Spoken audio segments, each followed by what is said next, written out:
నేను మాట్లాడనారంభించినప్పుడు పరిశుద్ధాత్మ మొదట మన మీదకి దిగిన ప్రకారం వారి మీదకిని దిగెను. హ్మ్. అంటే ఇశ్రాయేలీయుల మీదకి పరిశుద్ధాత్మ దిగుతుంది అంతకుముందు. ఇప్పుడు అన్ని అసలు నీ జనులు పాయింట్ క్రాస్ అయిపోతున్నావు. నువ్వు అడిగిందేంటి? వస్తున్నానండి. తగాద లేదు పెట్టుకున్నారు. లేదు. అరే! ఎందుకు మీకసలు ఇంత ఆత్రం ఏంటండి? నేను చెప్తున్నా గదా! బాప్తిసం అంటే మారు మనసు ఎందుకవుతది? మారు మనసు వేరు, బాప్తిసం వేరు. బాప్తిసం వేరు, మారు మనసు వేరు. యెస్. ఆహా! ఏంటి దానికి డిఫరెన్స్ ఏంటి? హ్మ్. నమ్మిన వారి వలన ఈ సూచక్రియలు కనబడును. హ్మ్. ఏంటయ్యి? నా నామమున దెయ్యాలను వెళ్ళగొడతారు, కొత్త భాషలు మాట్లాడతారు, పాములను ఎత్తి పట్టుకుంటారు. మీకు పరిశుద్ధాత్మ దిగి భాషలు మాట్లాడటం వేరు. తగాద పెట్టుకున్నది ఎందుకన్నది మీకు అక్కడే ఆగిపోయింది. మీరు అక్కడే. మొత్తం ఆ వాదన అధ్యాయం తీసుకొచ్చి కింద మీకు తగిలిస్తే ఎట్లా? మొత్తం అధ్యాయం చదువుకోమని చెప్పాను నేను. మీరేం మొత్తం చదవకుండా అధ్యాయం చదువుకున్నా అత్యుత్సాహంతో, ఓవర్ కాన్ఫిడెన్స్‌తో దూకారు. లేదు, లేదు, లేదు, లేదు, లేదు.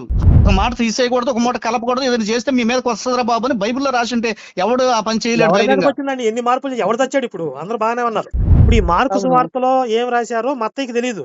హ్మ్. అపోస్తల కార్యాలలో ఏం రాశారో మార్కు సువార్త రాసినోడికి తెలీదు. ఈ కానీ స్టేట్మెంట్ చాలా రాంగ్ ఇక్కడ. గంటన్నర మాట్లాడాను. నువ్వు ఆగు. నువ్వు 4, 5 గంటలైనా మాట్లాడతావు కంటిన్యూగా. నేను మాట్లాడలేను. అదే బైబిల్ ఇప్పుడు గురించి చెప్పే కొద్దీ మీకు అలుపొస్తది, నాకు ఊపొస్తది. ఫైనల్ కంక్లూషన్ దేవుడు నాకిచ్చాడు. ఆ! నువ్వు నమ్ము, నమ్మకపో దాన్ని వదిలేయి. ఆ! నాకు ఇది దేవుడే ఇచ్చాడు అనుకుంటున్నాను. నాకు అంతకుముందు తెలియదు ఈ మాట.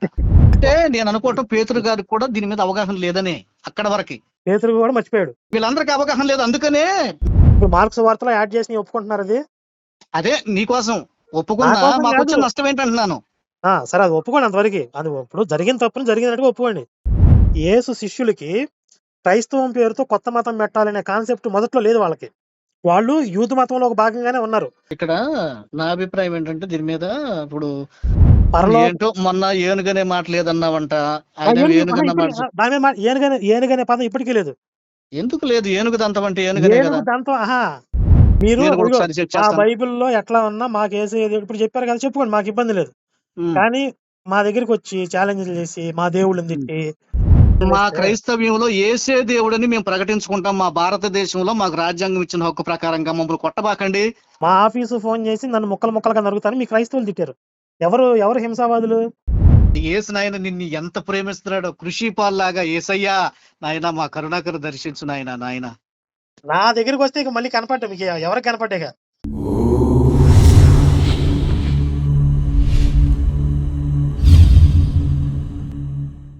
అది అక్కడికి మనకు క్లారిటీ కావాలి. 2 సందర్భాల్లో ఏ సందర్భం నువ్వు అడుగుతున్నావు అన్నది. అపోస్తల కార్యాలు హ్మ్. 11వ అధ్యాయం అంటే 10వ అధ్యాయంలో వాళ్ళ ఇంటికి పోయి అక్కడ వాళ్ళకి సువార్త చెప్పి వాళ్ళకి బాప్తిజం ఇస్తాడు. హ్మ్. అపోస్తల కార్యాలు 11వ అధ్యాయంలో హ్మ్. 1వ వచనంలో అన్యజనులను దేవుని వాక్యం అంగీకరించిరని హ్మ్. అపోస్తులను హ్మ్. యోదయ ఎందంతటా ఉన్న సహోదరులను వినిరి. అంటే హ్మ్. అన్యజనులు ఇశ్రాయేలీయులు కాని వారు కూడా హ్మ్. యేసును ఒప్పుకుంటున్నారు హ్మ్. అనే విషయాన్ని ఎవరు విన్నారు? అపోస్తులు అంటే యేసు శిష్యులు హ్మ్. యోదయ ఎందంతటా యోధా ప్రాంతంలో ఉన్న వాళ్ళందరూ కూడా విన్నారు. హ్మ్. పేతురు యెరూషలేముకి వచ్చినప్పుడు సున్నతి హ్మ్. పొందినవారు.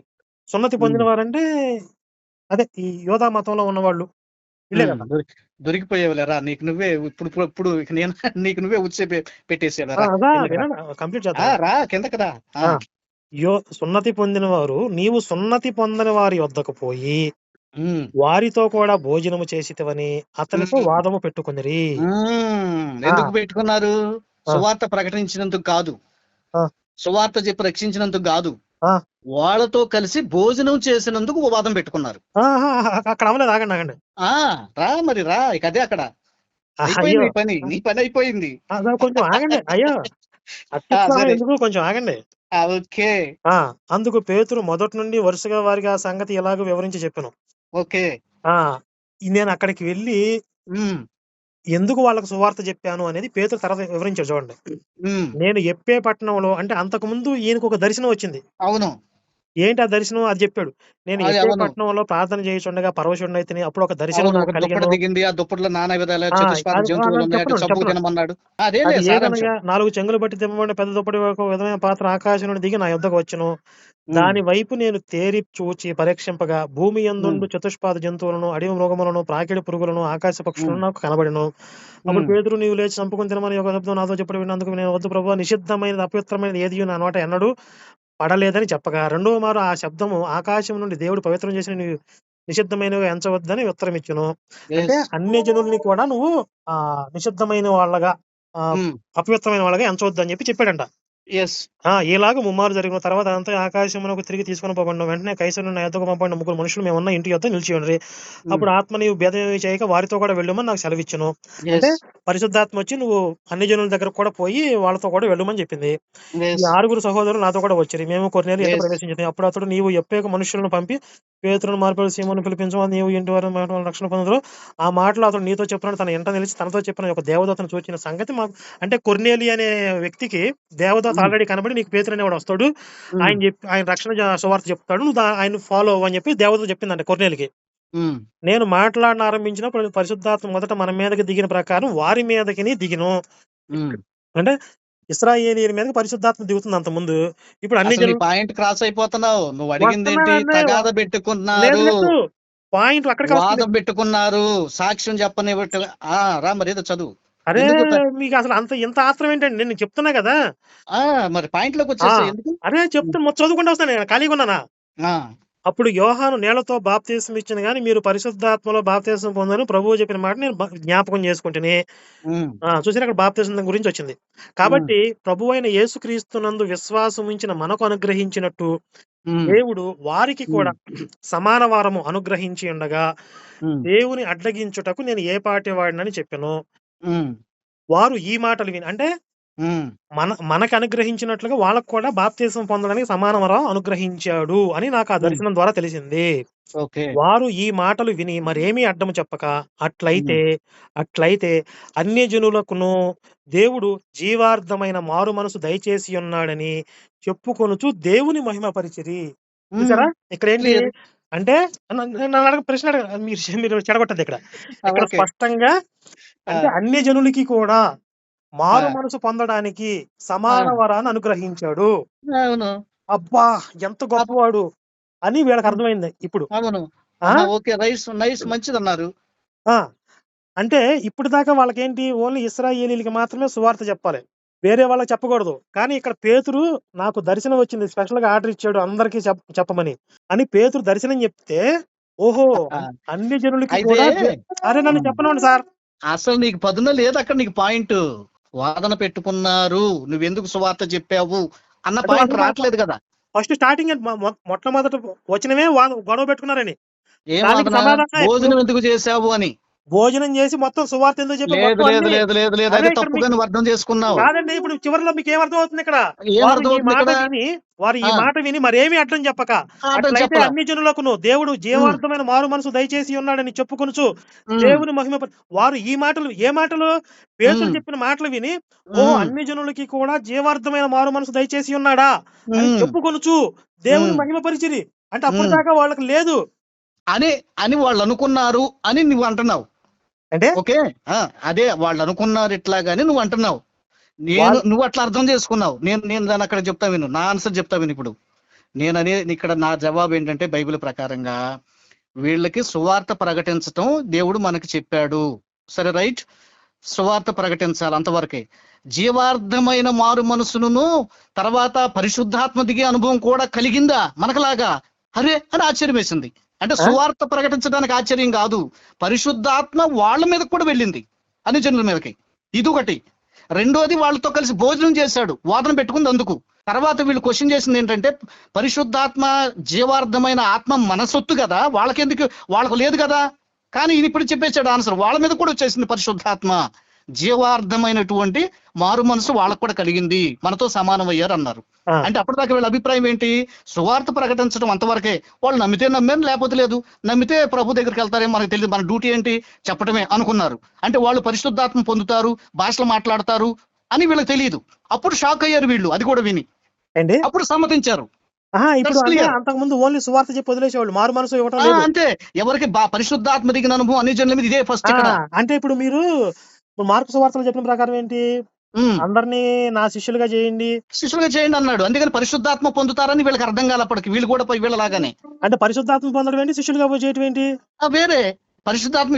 ఇప్పుడు నేనున్నానండి, ఇప్పుడు మీరు మిమ్మల్ని, అయ్యో క్రైస్తవులు కూడా తెగ ఉన్నాయి కదా, నీకు తెలియదా? క్రైస్తవులు కూడా డిపెండ్ వ్యత్యాసం ఉంది. మిమ్మల్ని మీరు మోసం చేసుకోవడానికి కూడా ఒక అయ్యో హద్దు లేదు పొద్దు ఉండదా? కరుణాకర్, నువ్వు చాలా కాదండి. ఇక్కడ ఇంత అపార్థం ఇంత చేసుకున్నావు వాక్యాన్ని. ఇంత ఆత్మవంచన చేసుకోవడం అవసరమా? అయ్యో నువ్వు ఇంత ఆత్మవంచి నువ్వు చేసుకోవద్దు ప్లీజ్. నేను కాదు. చెప్తాను, అంత నేను నీకు స్పష్టంగా అర్థమయ్యేది అక్కడ నీకు అర్థమయ్యేటట్టు వేరే చెప్తున్నా విను, నీకు అన్ని అర్థమయ్యేటట్టు జనులకి చెప్తున్నా విను ప్లీజ్. అన్ని నేను జనులకి కూడా పరిశుద్ధాత్మ పొందటం వేరు, శిష్యులుగా చేయటం వేరు.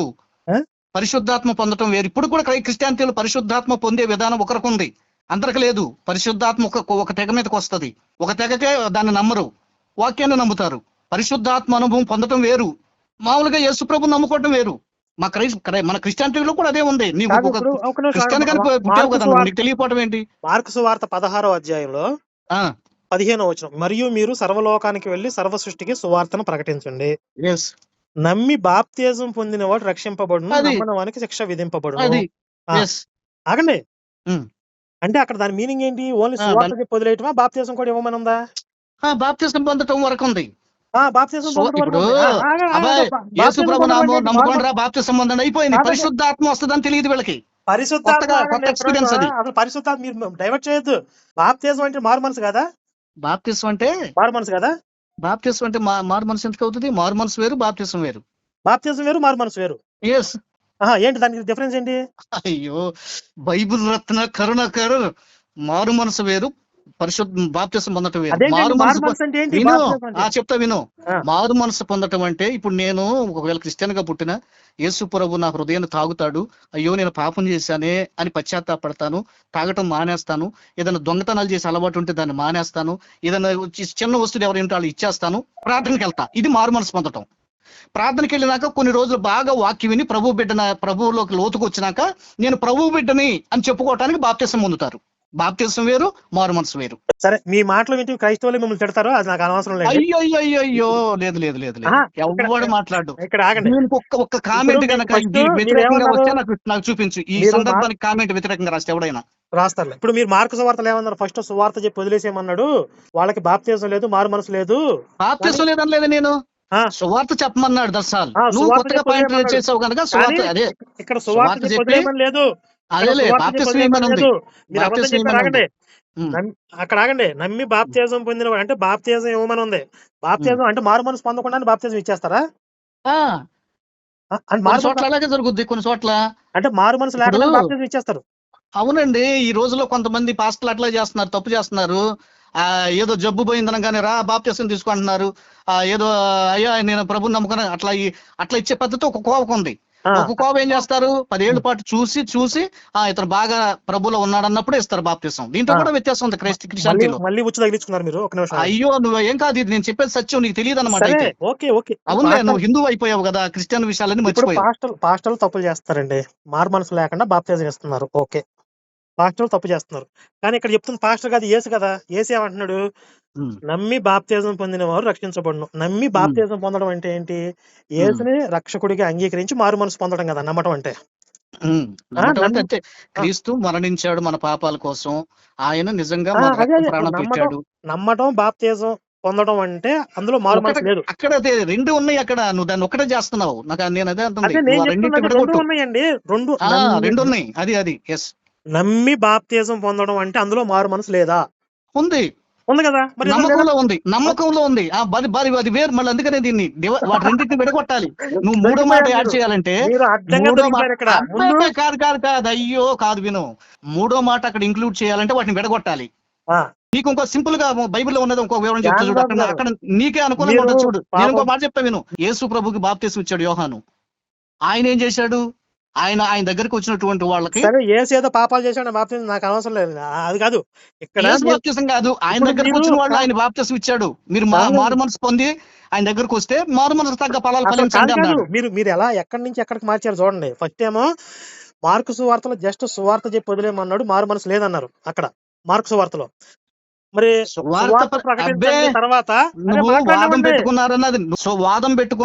సువార్త ప్రకటించినందుకు నాకు జవాబు చెప్పండి అన్నావు. సువార్త ప్రకటించినందుకు వాళ్ళు వాదం పెట్టుకోలేదని నేను క్లారిటీ ఇచ్చాను. భోజనం చేసినందుకు వాదం పెట్టుకున్నారు.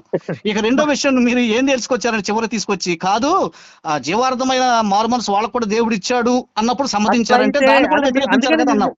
నేనేమన్నాను మీకు ముందే చెప్పాను, మొత్తం చదువుకోండి, మొత్తం చదువుకుని నాకు చెప్పండి అన్నా. అవసరం లేదని చెప్పేస్తానరా? అన్నాను, ఇప్పుడు కూడా అదే చెప్తున్నాను. చివరికి వచ్చేసరికి అట్లయితే మరి ఏమి అడ్డం చెప్పక ఆ వారు అన్ని జనులకి కూడా జీవార్థమైన మారు మనసు దేవుడు దయచేసి ఉన్నాడని చెప్పి ఆ దేవుని మహిమపరిచారు. అంటే ఆ వాళ్ళకి అన్ని వేరే దానికి అర్థం ఏంటి? అన్ని అంటే దానికి జనులకి వాళ్ళు అన్న మాటకి అర్థం ఏంటి? మనం దాని అర్థం ఏం చూడాలి అంటే, పరిశుద్ధాత్మ కూడా వాళ్ళ మీదకి వచ్చిందంటే వాళ్ళకి ఆశ్చర్యం అయిపోయింది ఇక. పరిశుద్ధాత్మ రావడం, మారు మనసు పొందడం ఇవన్నీ కూడా అన్ని జనులకి అనుగ్రహించాడు అని వీళ్ళు అర్థం అన్న చేసుకున్నారు. సంగతి క్లియర్ గా ముందు వీళ్ళకి తెలియదు. లేకపోతే అప్పుడు అందుకు ఆశ్చర్యపడతారు. ఎందుకు ఆశ్చర్యపడ్డారు? అదే నేను చెప్పేది. అడగించాల్సిన అవసరం లేదు. అసలు మీరు భోజనం మొత్తం వదిలేశారు. చేసినందుకు వాదన ఓ భోజనానికే. నాయనో. ఇస్రాయేలీలు అన్ని జనులతో భోజనం చేయరు. ఇస్రాయేలీలు అన్ని జనుల దగ్గర నీళ్లు తాగరు. అసలు నాకు వచ్చినే అదండి. మరి వాళ్ళకి తెలియకపోవడం ఏంటి? యేసు చెప్పాడు కదా అందరికి వెళ్ళేటప్పుడు అందరిని శిష్యులుగా చేయండి అని చెప్పి. చెయ్యండి అన్నాడు కానీ భోజనం చేయమనలేదుగా అన్నది వీళ్ళ వాదన. భోజనం చేయమంటాం కాదు, మారు మనసు దయచేసి ఉన్నాడని చెప్పి మహిమపరిచారు చివరికి. పైన 3వ వచనం దగ్గర మనం ఏం చూస్తున్నాం? 2-3 వచనాల దగ్గర వాళ్ళు మీరు నువ్వు అక్కడ ఎందుకు భోజనం ఆగిపోయారు. చేసావని వాదం అందుకే నేను పెట్టుకున్నారు. ఏమన్నాను, మీరు మొత్తం ఆగు, నువ్వు దాని దేల్ని తగాద పెట్టుకున్నది ఎందుకన్నది మీకు అక్కడే ఆగిపోయింది. అక్కడే మీరు మొత్తం ఆ వాదం అధ్యాయం తీసుకొచ్చి కింద తగిలిస్తే ఎట్లా? మొత్తం అధ్యాయం చదువుకోమని చెప్పాను నేను. మీరేం మొత్తం చదవకుండా అధ్యాయం చదువుకున్నా అత్యుత్సాహంతో ఓవర్ కాన్ఫిడెన్స్ తో దూకారు. లేదు లేదు లేదు లేదు లేదు మొత్తం ఇప్పుడు అధ్యాయం మీరు చదువుకున్నా ఇప్పుడు నువ్వు మీరు అక్కడ దాన్ని వక్రీకరిస్తున్నావు కవర్ చివర. చేసుకోవడానికి, మీరు దాన్ని కవర్ చేసుకోవడానికి మార్కు సువార్తలో జస్ట్ సువార్త చెప్పమని ఉంది, మిగిలింది ఏది లేదన్నారు. కానీ అవును, సువార్త తర్వాత నమ్మించి సువార్త అంటే నేను క్యాజువల్ గా అన్నమాట. నమ్మి అంటే కంప్లీట్ గా బాప్తిజము అదే ఎస్. అక్కడ ఇంకా ఉంది. ఆగండి. నమ్మి బాప్తిజం ఉంది. నమ్మి బాప్తిజం అంటే మారు మనసు కాదన్నారు. ముందు మారు మనసు లేదన్నా, తర్వాత మారు మనసు ఉందన్నారు. ఇప్పుడు ఒప్పుకున్నారు. సరే ఒప్పుకున్నారు, ఓకే. ఇప్పుడు బాప్తిస్మంలో మారు మనసు లేదు. మారు మనసు పొందటం వేరు. నమ్మకంలో మారు మనసు ఉంది. నమ్మటం అనే మాటలోనే మారు మనసు పొందితేనే నమ్ముతాడు. నమ్మిన కదా. వాడే మారు మనసు మరి ఇక్కడ పొందినట్టు. ఆ మారు తర్వాత బాప్తిసం. మరి మార్కు సువార్తలో మారు మనసు లేదన్నారు. మళ్ళీ మారు మనసు లేదన్నారంటావు. నేను అంటుంది ఏంటి? బాప్తిసంలో మారు మనసు లేదన్నారు. బాప్తిసం మారు మనసు ఒకటే కదా అని నువ్వు అన్నావు. అంటే మార్కు మారు సువార్తలో మనసు బాప్తిసం ఒకటే కదా అని మీరు అన్నారు. సువార్త చెప్పమని మాత్రమే ఉంది మార్కు సువార్తలో. కాదు కరుణాకర్, నువ్వు అన్నది మారు మనసు బాప్తిసం ఒకటే కదా అన్నావు. లేదు, అవి విడివిడిగా. మారు మనసు పొందిన వాడు బాప్తిసం పొందుతాడని చెప్పాను. అట్లయితే నమ్మిక దగ్గర తీసుకెళ్లావు. నమ్మి బాప్తిసం పొందడం అన్నావు. అవి రెండు పదాలుగా చూడాలి, లేదా ఒక పదంగా చూడొచ్చు అన్నాను. కానీ నేను బాప్తిసంతో మారు మనసు ముడి పెట్టకూడదు. నేను ఎందుకు అడిగాను బాప్తిజం? అసలు మీరు మార్కు సువార్తలో మారు మనసు అనే కాన్సెప్ట్ లేదన్నారు కాబట్టి, అంటే బాప్తిజం అంటే మారు మనసు కాదా అన్నాను. కాదన్నారు. సరే బాప్తిజం కాకపోతే నమ్మి అని ఉంది కదా, దానికి కూడా మారు మనసు కాదంటే నమ్మి అంటే మారు మనసు అని ఒప్పుకున్నారు.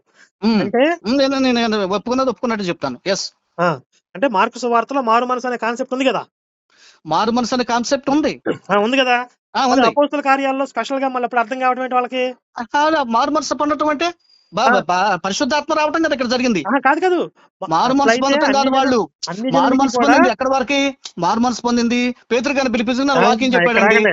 మారు మనసు పొందారు. ఇంకా ఉన్నాయి, ఆగండి. పరిశుద్ధాత్మ దిగింది, అందుకు ఆశ్చర్యపడ్డారు వాళ్ళు. ఇంకా ఉన్నాయి, ఆగండి. మార్కు సువార్తలోనే అన్ని మొత్తం రాసేసారు ఇక్కడ. సువార్త చెప్పడం, నమ్మి బాప్తిజం పొందడం, తర్వాత చూడండి, నమ్మిన వారి వలన ఈ సూచక్రియలు కనబడను. ఏంటయ్యి?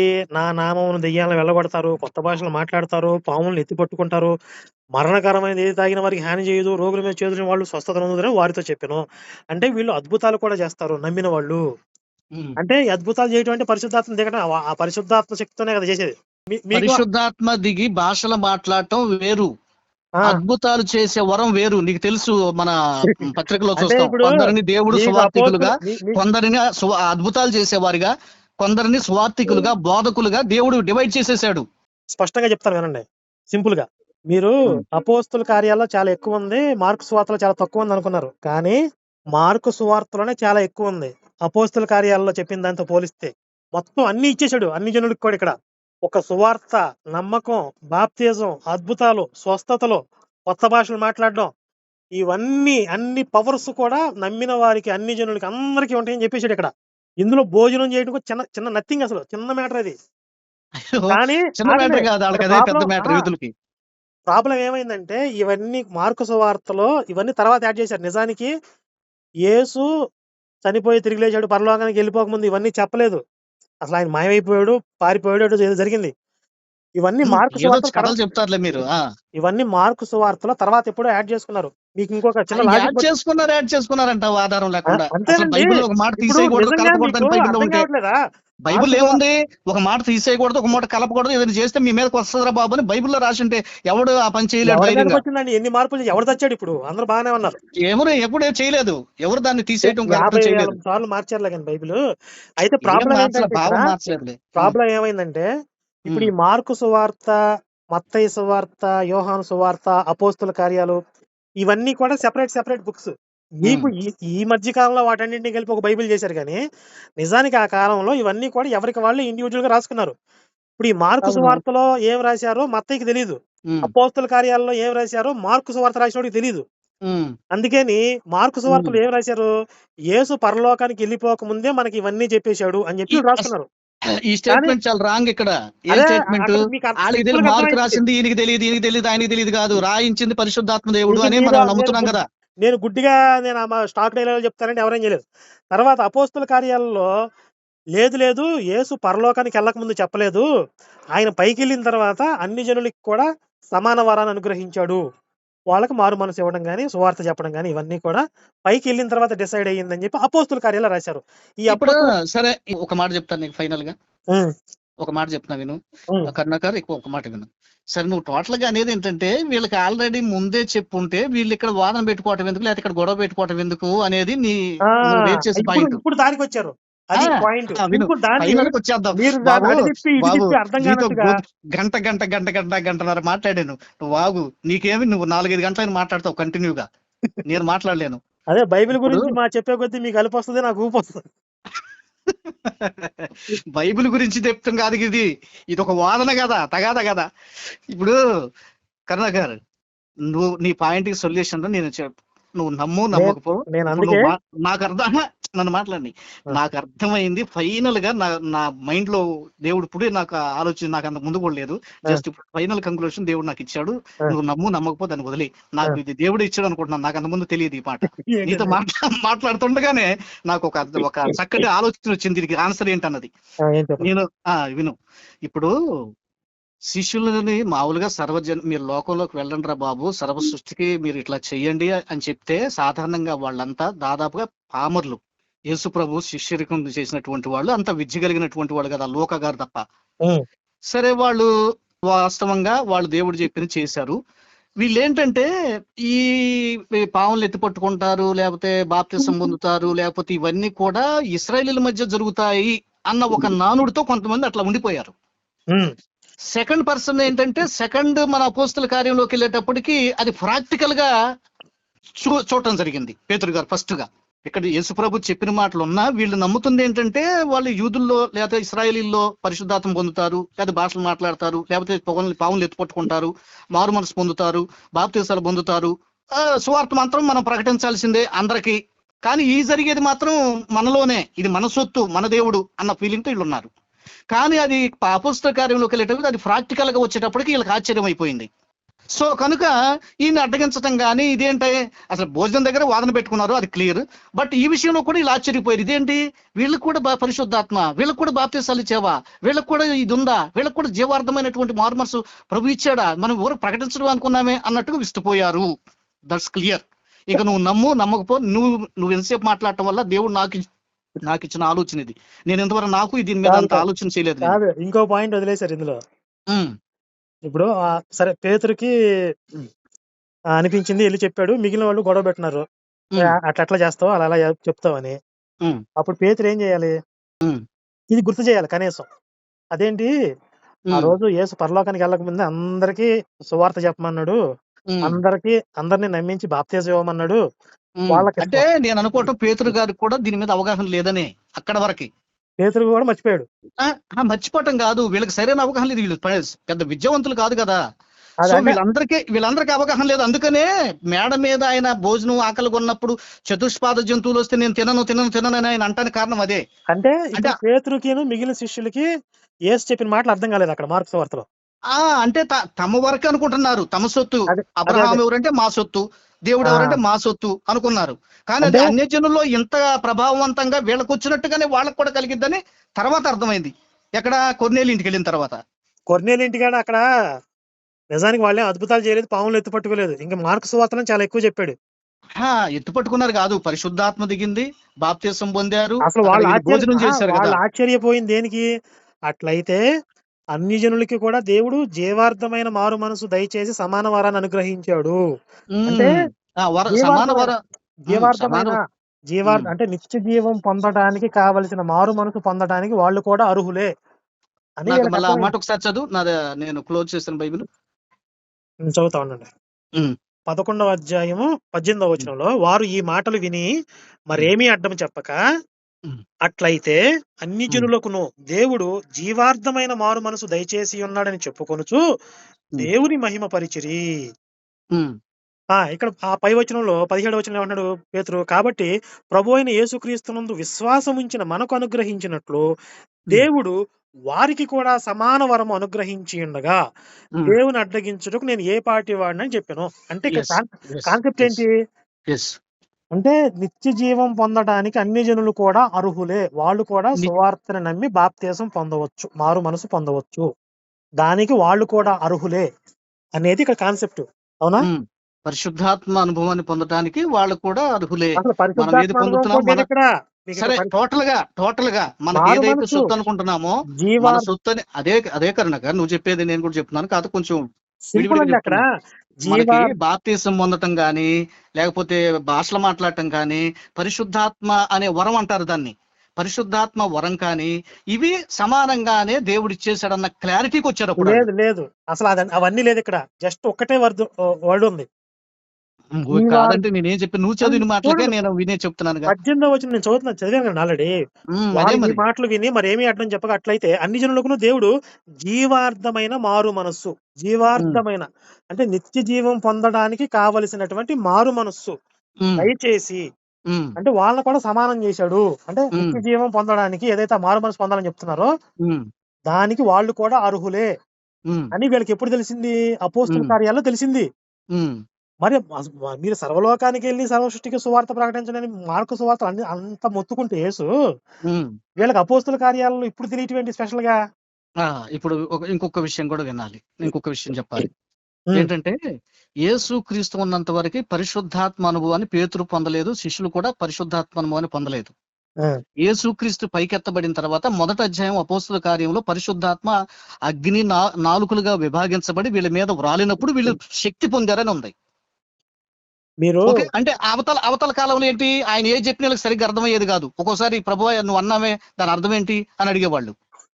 ప్రభు దీని అర్థం ఏంటి అని అడిగేవాళ్ళు. కాదు ఇందులో అందుకనే పేతురు విను, నీకు ఇదే ఆన్సర్ దీనికి. ఒకటో ఏంటది అపోస్తుల కార్యం మొదటి అధ్యాయం అవతాల శిష్యులు బలహీనులు, వాళ్ళకంత జ్ఞానంగా లేరు. పరిశుద్ధాత్మ వాళ్ళ మీదకి వచ్చిన తర్వాత వాళ్ళు శక్తిమంతులయ్యారు, కార్యాలు చేయటం ప్రారంభించారు, అసలైన సత్యంలోకి అప్పుడు వచ్చారు. నిజం చెప్పాలంటే అదే నేను చెప్పేది ఏంటంటే, ఇప్పుడు మీరు చెప్పేది దాని ప్రకారం అపోస్తుల కార్యాలలో ఈ పేతురు దర్శనం కలిగేదాకా వీళ్ళకి సరైన జ్ఞానం లేదు. యేసు చెప్పిన అర్థం కాలేదు. పేతురికే కాదు, పరిశుద్ధాత్మ వీళ్ళ మీదకి వచ్చేదాకా, అంటే ఆ రోజున అందరి మీదకి వచ్చింది. 120 మంది ఎంతమంది ఉన్నారు గదిలో. పరిశుద్ధాత్ముడు భూమి మీదకి వచ్చిన తర్వాత వీళ్ళు శక్తిమంతులయ్యారు, జ్ఞానవంతులయ్యారు, ధైర్యంగా బోధించారు. అది అది అది అది అప్పుడు అపోస్తుల కార్యం మొదటి అధ్యాయంలో. ఆ మరి అప్పటికి కూడా జ్ఞానోదయం అయినట్టు లేదు కదా. ఈ 11వ అధ్యాయంలో కదా, చాలా రోజుల తర్వాత కదా ఇది జరిగింది. అవును, చాలా రోజుల తర్వాత అంటే ఇది ఫస్ట్ ఎక్స్పీరియన్స్, అది వాళ్ళకి ఎదురైన ఫస్ట్ అంటే ఎక్స్పీరియన్స్ అది. మీరు చెప్పిన దాని ప్రకారం అపోస్తుల కార్యాలు మొదటి అధ్యాయంలో వాళ్ళ పరిశుద్ధాత్మ దిగినా కూడా ఉమ్. అప్పటికి వాళ్ళకి అన్ని జనులకి సువార్త చెప్పాలి, వాళ్ళని కూడా ఆ, బాప్తిసం. ఆ, ఆ, ఆ, ఆ, వస్తున్నా చెప్పు. అది తెలియదు వాళ్ళకి అప్పటికి కూడా అపోస్తుల కార్యాలు. అంటే చెప్పాలి అన్నది తెలుసు, కానీ ఆ అనుభవంలోకి రాలా. ఇక్కడికి వచ్చారు. అయితే పౌలు గారు అనుభవంలోకి వచ్చాడు వీళ్ళకంటే ముందే. పౌలు గారు అనుభవంలోకి వచ్చాడు. ఇంకొక మాట, మీరు దీన్ని కవర్ చేసుకోవడానికి కవర్ కాదు కరుణాకర్, నువ్వు ఇట్లా చెయ్యొద్దు. కవర్ సింపుల్ కాదు. గా నేను చెప్పింది ఇదిగో చిన్న పాయింట్. మార్కు సువార్తలో ఆ వాక్యాలన్నీ తర్వాత యాడ్ చేసి అదొక్కటి యాక్సెప్ట్ చేయండి, మొత్తం సమస్య అంతా పరిష్కారం అయిపోయింది. అది మార్కు నేను బైబుల్లో యాడ్ చేశారు తీసేశారు అన్నది నాకు తెలియదు. అంటే నువ్వు ఏదైనా ఆధారం ఇస్తే నేను దాన్ని పరిశీలిస్తా. మీకు కావాలంటే గూగుల్లో మార్కు సువార్త 16వ అధ్యాయంలో యాడెడ్ వర్సెస్ అని మీరు గూగుల్లో కొట్టండి. మీకు ఎవరు మొట్టమొదటి నీలాంటి వాళ్ళు రాసి ఉంటారు బైబిల్ అంటే గిట్టగా. మీ వెస్ట్రన్ శాస్త్రవేత్తలు పరిశీలించి పరిశోధించిన ఆధారాలే, నేను తయారు చేసినవి కాదు అయ్యి. దాంట్లో మొట్టమొదటి రాత ప్రతులు ఏవైతే ఉన్నాయో మార్కు సువార్తలో అది 16వ అధ్యాయంలో 8వ వచనం వరకే ఉన్నాయి. అక్కడతో ఎండ్ అయిపోయింది. తర్వాత ఈ అద్భుతాలు, పాములు ఎత్తి పట్టుకోవడం, సర్వలోకానికి వెళ్ళి సర్వశ్రీ సువార్త ప్రకటన, ఇవన్నీ తర్వాత యాడ్ చేశారు. ఇట్లా సరే, ఒకవేళ అనుకుందాం నీ మాటకే వద్దాం. ఆ పేజీ అక్కడ వచ్చిన తీసేద్దాం. దీని వల్ల క్రైస్తవులకు వచ్చే నష్టం ఏంటి? నాకు తెలిసి నష్టమేమి లేదే. మరి నువ్వు దాన్ని ఎందుకు రేజ్ చేస్తున్నావు? ఒకవేళ అయితే అపోస్తుల కార్యంలో ఆల్రెడీ ఆయన వెళ్ళిపోయేటప్పుడు చెప్పాడు, మాకు ఆధారం ఉంది, అందుకని సువార్త ప్రకటిస్తున్నాం. అది చేద్దాం నువ్వు చెప్పినట్టుగానే, ఆ 4 వచనాలు పక్కన పెడదాం నువ్వు చెప్పినట్టుగానే. మా ఆల్రెడీ అపోస్తల కార్యంలో యేసుప్రభు చెప్పాడు, సర్వ భూమికి వెళ్ళండి, అందరికీ బూదిగంతల వరకు సువార్త ప్రకటించమని. మేము దాన్ని ఫాలో అవుతున్నాం. సరే, ఇప్పుడు మార్క్స్ వార్తలో యాడ్ చేసి ఒప్పుకుంటున్నారు అది? అదే నీకోసం నా ఒప్పుకున్నా, కోసం మాకు కాదు. వచ్చిన నష్టం ఏంటంటున్నాను. సరే, అది ఒప్పుకోండి అంతవరకు. అది ఇప్పుడు జరిగిన తప్పుని జరిగినట్టుగా ఒప్పుకోండి. తప్పు జరిగిందని నేను ఎట్లా అంటాను? అసలు తప్పు జరిగింది అట్లా యాడ్ చేయటం అన్నది అసలు బైబిల్కి పూర్తి వ్యతిరేకం. బట్ అయినా ఒకవేళ నీ మాట చొప్పున నేను అట్లా అనుకున్నా, నాకు మళ్ళీ ఉంది కదా బైబిల్లో అదే మాట అంటున్నాను మరో చోట. మీరు ఇంతవరకు ఒప్పుకున్న తర్వాత మిగిలిన భాగం మీద మనం చర్చ పెడదాం మళ్ళీ. తర్వాత అపోస్తల కార్యాల్లో ఎక్కడ యాడ్ చేశారు? అబ్బాబాబా, నువ్వు ఓడిపోయావు. నేను వాదం పెట్టుకున్నారన్న దగ్గరే, అసలు నువ్వు వాదం భోజనం దగ్గర పెట్టుకుంటే ఈయన దగ్గర ఢిల్లీకి తీసుకొచ్చి ఇక్కడ తగిలిచ్చావు. మీకు ఈ రోజు టైం బాగాలేదు, బాగా దొరికిపోయారులే కానీ. అయ్యో అయ్యో అయ్యో అయ్యో, ఈ మీరు రోజు నీ టైం బాగోలా. నీకు అక్కడ చేయండి. శ్రీలక్ష్మి లేదు, శ్రీలక్ష్మి ఉన్నట్టయితే నువ్వు కరెక్ట్ గా జవాబులు చెప్పేవాడివి. సరే, దీని మీద ఈ అపోస్తల కార్యాలు మార్క్స్ వార్త బాగా చదువుకోండి. ఇంకా మత్తయి సువార్తలో కూడా ఇలాంటివి ఉంటాయి, అవి కూడా ఒకసారి పరిశీలించి. ఇవన్నీ కూడా ఓన్లీ మార్కు సువార్త ఒక్క దాంట్లోనే కాదు. మీకు మొట్టమొదట రాత ప్రతులు అంటే సరే నేను ఆనెస్ట్గా చెప్తున్నాను, జోక్ గా కాదు, ఆనెస్ట్గా చెప్తున్నాను. అది నాకు నీ దగ్గర అవి ఉంటే దాన్ని నాకు పంపించు, నేను కూడా పరిశీలిస్తాను. నేను మీకు పంపిస్తా, నేను గూగుల్లో దానికి సంబంధించిన వివరాలు. ఈ డౌట్లు బైబిల్ ఎక్కడెక్కడ నీకు దొరికినాయో నేను ఇంకో సువార్త మార్కు సువార్తకి సంబంధించి నేను మీకు పంపిస్తాను. ఇప్పుడు మేము ఒక పుస్తకం రాస్తున్నాం కదా, ఆ పుస్తకంలో దీనికి సంబంధించి హిస్టరీకి సంబంధించిన ఆధారాలు మేము తీసుకుంటున్నాం. అంటే మొట్టమొదటి రాత ప్రతులు, రిటర్న్ బుక్స్, బైబిల్ రాత ప్రతులే కదా ముందు. అసలు మొట్టమొదటి ఉన్న రాత ప్రతులకి ఇప్పుడున్న బైబిల్కి అసలు సంబంధం లేదు. రాత ప్రతులు దొరికినాయి అన్నది నువ్వు యాక్సెప్ట్ చేస్తున్నావు ఇప్పుడు? దొరికినాయి కదా, చెప్పేది. అమ్మాయి ఉన్నాయి, లేవని అమ్మా నాకే తెలియదు నాయన, నువ్వు చెప్పావు. ఓకే, హ్యాండ్ రైటింగ్ తో, మిషన్ మేడ్ కాదు. అప్పుడు ఎలా స్ప్రెడ్ అయ్యేది ఇది? ఇప్పుడు మార్కు సువార్త ఒక పుస్తకం సెపరేట్, అసలు బైబిల్లో మిగిలిన పుస్తకాలు అన్నిటితో కలిపి ఉండదు. ఇప్పుడు ఈ మార్కు సువార్త అనే ఒక మార్క్ గాస్పెల్ ని చూసి ఇంకొకటి కాపీ చేసేవాడు రిటర్న్ గా. అట్లా ఒక కాపీని చూసి ఇంకో కాపీ అట్లా రాసుకుంటూ చేతితో రాసుకుంటూ పోయేవాళ్ళు. ఇలా చేతి వ్రాతతో రాసిన ప్రతులు తప్ప ఆ రోజుల్లో మిగిలిన అందుబాటులో లేవు కదా.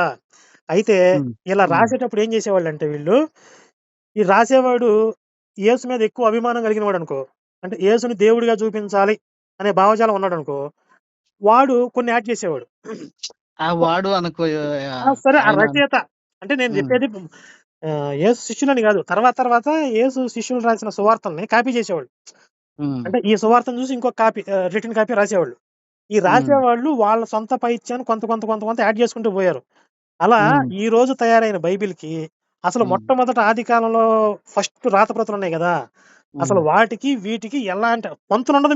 మీకు యోహాను సువార్తలో కూడా ఆ వ్యభిచారి కథ ఉంది. ఆ వ్యభిచారి కథ కూడా యాడ్ చేసిందని చెప్పి ప్రఖ్యాత శాస్త్రవేత్త, హిస్టోరికల్ అంటే చరిత్ర పరిశోధన బాగా చేస్తారు, ఆయన పేరు జోసిఫస్.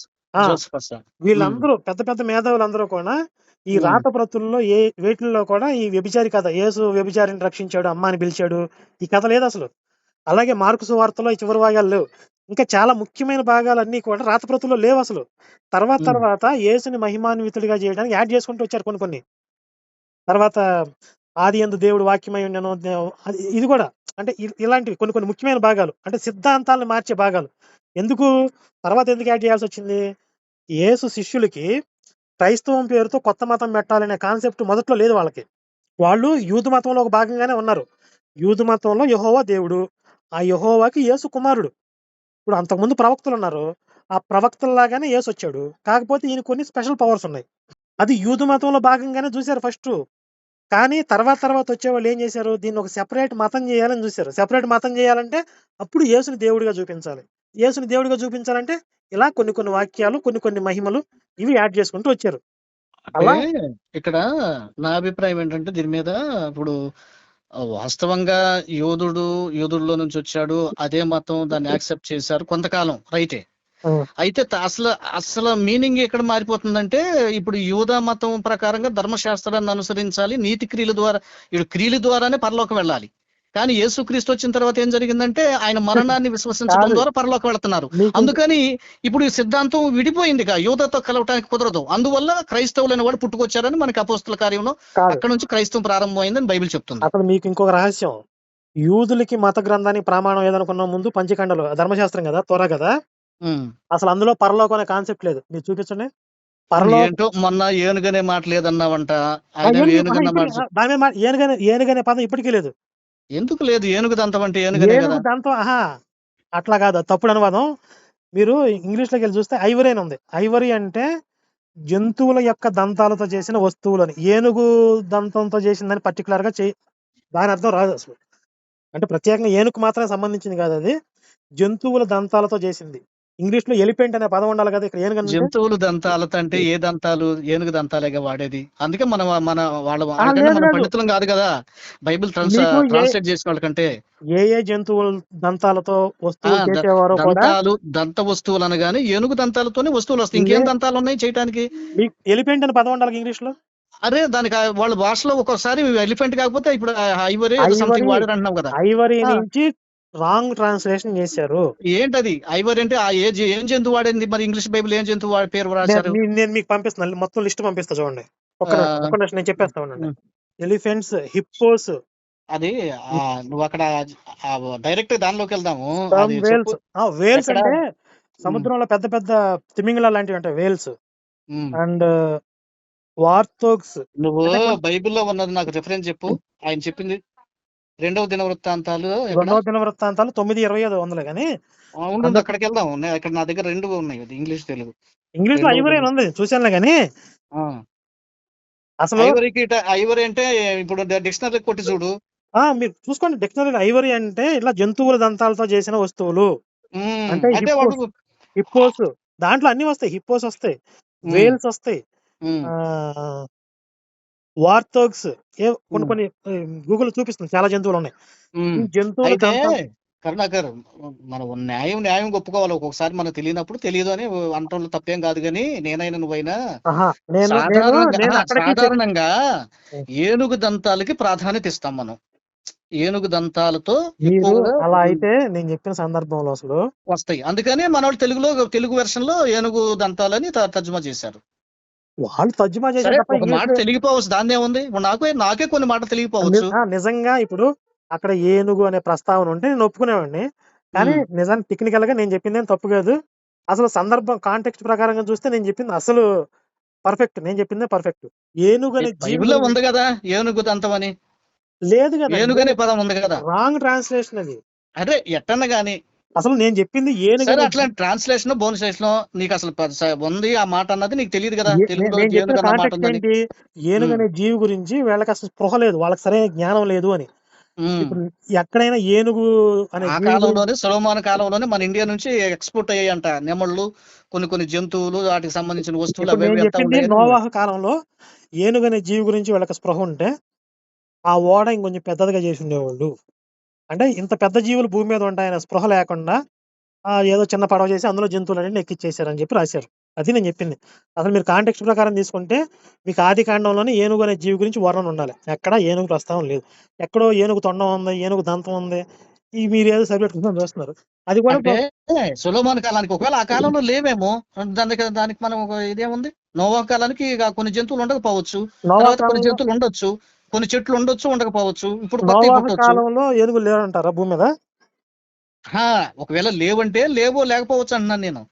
నువ్వు అంటున్న దానికి ఇప్పుడు వాళ్ళ ఏరియాలో లేవు అంటే ఆ కాలంలో ఆ ఎడారి ప్రాంతాల్లో ఏనుగు లేకపోవడం వల్ల వాళ్ళకి ఏనుగు గురించి సమాచారం తెలియదు, బయట ప్రపంచం గురించి. అందుకని వాళ్ళ కళ్ళ ముందు ఏ జంతువులని వాటిని దృష్టిలో పెట్టుకుని రాశారు. అది రాసినప్పుడు ఇట్లా రాశారని అంటావా? అంతే కదా. వాళ్ళ రాసినప్పుడు అది రాసింది మోషే కదా. మోషే కాలానికి తెలుసు కదా మోషేకి.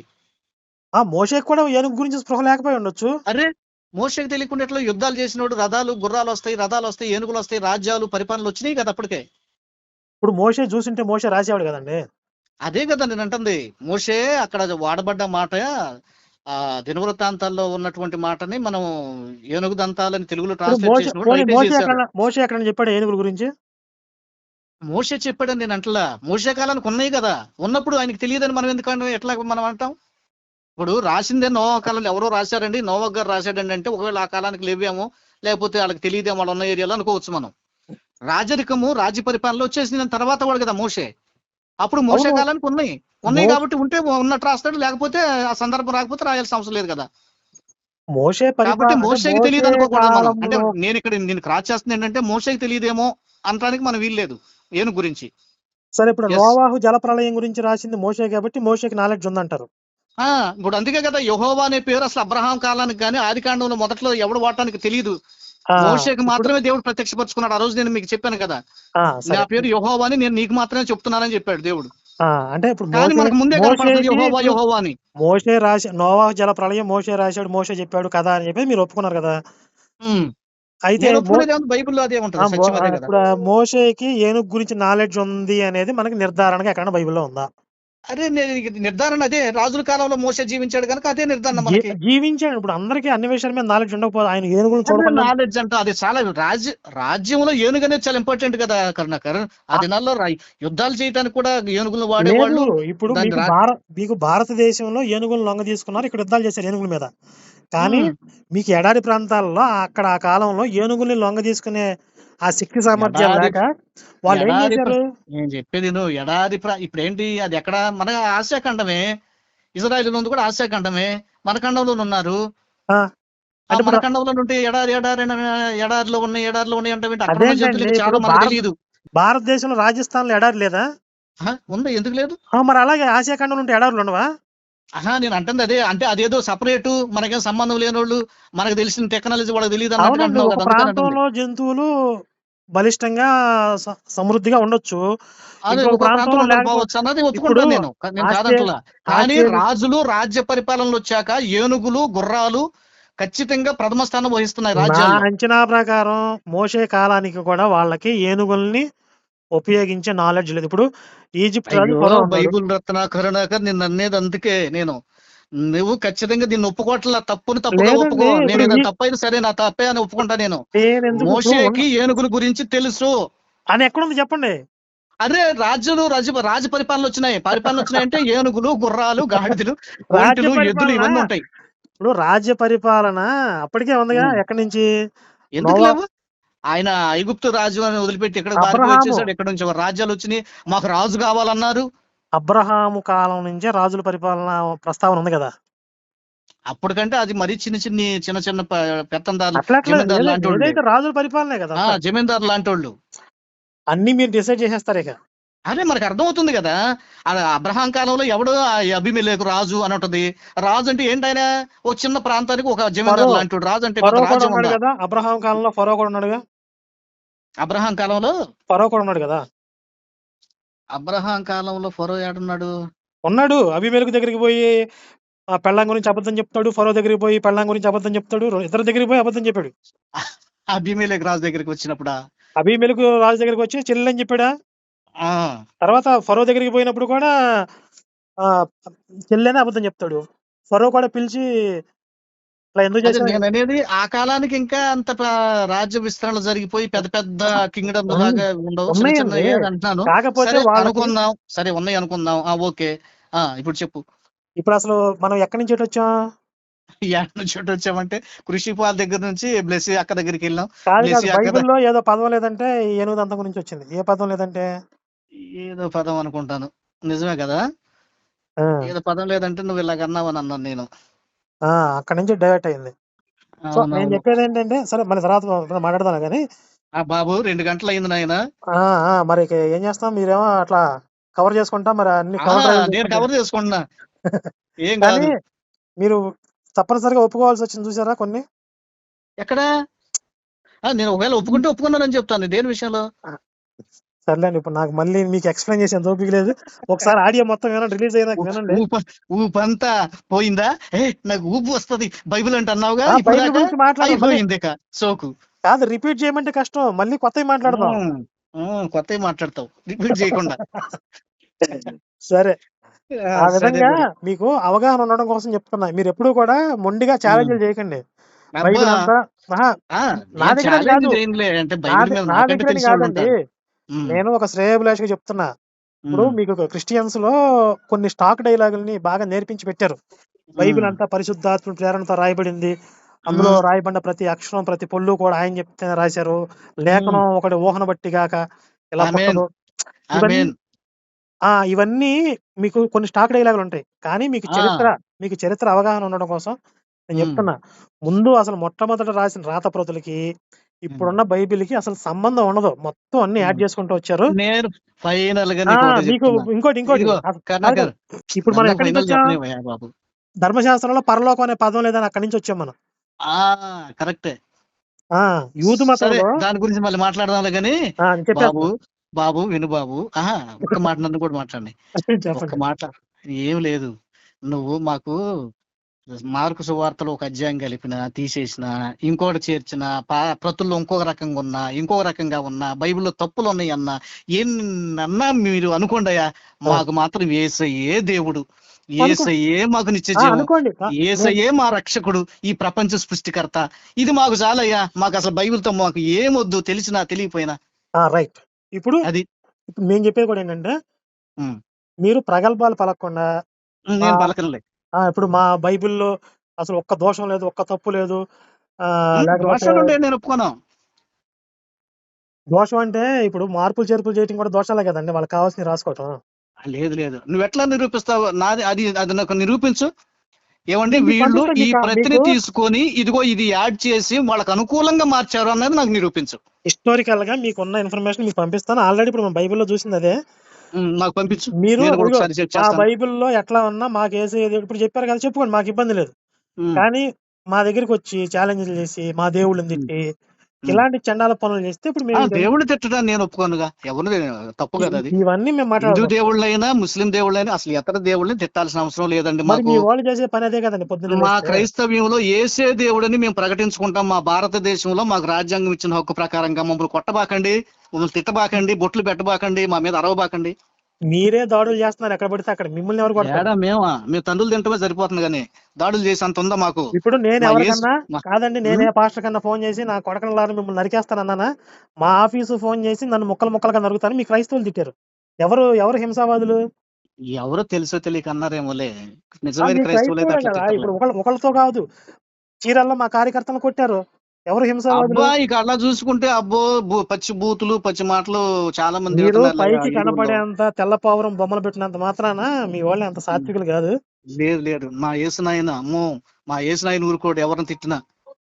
కాదు, నేనేదో వీడియో చూసానండి. మళ్ళీ టాపిక్ డైవర్ట్ అయిపోద్దిలే గానీ, విజయ్ కుమారు, ఏమిటి? ఆ, విజయ్ కుమార్ ఏమంటాడంటే, ఉమ్, రంగరాజన్ గారి మీద దాడి చేశారు కదా వాళ్ళు. ఉమ్, అసలు ఇట్లా దాడులు పూజారుల మీద దాడులు చేసినా, పాస్టర్ల ఉమ్, మీద దాడులు చేసినా వాడికి ఒక కాలు, చెయ్యి తీసేయాలసలు. ఉమ్. ఒక కళ్ళు పొడి చేయాలి అని అంటున్నాడు. కా పాస్టర్ మీద దాడి చేసి నేనెట్లా? కాలు, చెయ్యి తీసేస్తారు. ఇప్పుడు పాత నిబంధనలో కన్నుకు కన్ను, చెయ్యికి చెయ్యి, కాలుకు కాలు సిద్ధాంతం చెప్తున్నాడేంటి? యేసేమో క్షమించమని చెప్తున్నాడు కదా! అబ్బో, నేను అటు చెప్పను. అయ్యో, నాకు ఎందుకు వచ్చిన గొడవ. నేను అట్లా కాదు మొత్తం అంటే చెప్దామని ఊరుకుంటారు అది. ఆ, మీకు అవసరమైనప్పుడేమో పాత నిబంధన అమలు చేస్తారా? పైకేమో ఆ? యేసు ప్రేమ మాటలు చెప్తారు. లేదు లేదు, యేసునాయన ప్రేమామయుడు. అది యేసునాయన నిన్ను ఎంత ప్రేమిస్తున్నాడో, కృషి పాల్లాగా. యేసయ్యా, నాయన మా కరుణాకర్ దర్శించు నాయన. నాయన నా దగ్గరికొస్తే ఇక మళ్ళీ కనపడ్డా మీకు ఎవరికి కనపడ్డాయిక. నువ్వు నాయన నిన్ను మార్చాలి, నా యేసయ్య నిన్ను మార్చాలి త్వరగా. యేసే మారిపోతాడు పూర్తిగా. ఒకవేళ మీరు చెప్పిన ఉమ్. మాటలు బట్టి ట్రాన్స్‌లోకి వెళ్ళిపోయి నేను దేవుడిని అనుకుంట తిరుగుతున్నాడు అనుకోండి. కరుణాకర్, ఒక రోజు నువ్వే యేసయ్యే నిజమైన దేవుడు అని చెప్తావు కరుణాకర్. ఈ భ్రమతోనే బతికేయండి ఇక జీవితాంతం. సరే పోనీ, నా నా సరే. ఆశ అది. సరే ఆశ ఉండడం తప్పేం కాదులే పెట్టుకోండి అందులో గాని. ఉమ్, ఉమ్, సరే 2 గంటలయిపోయింది. కరెక్ట్‌గా 2 ఉమ్. గంటలయింది. ఇక్కడితో క్లోజ్ చేసేయండి ఇక. మళ్ళీ సరే మరి, మాట్లాడదాం. సెలవు. ఓకే. సెలవు. సెలవు రైట్. మరి. రైట్. రైట్.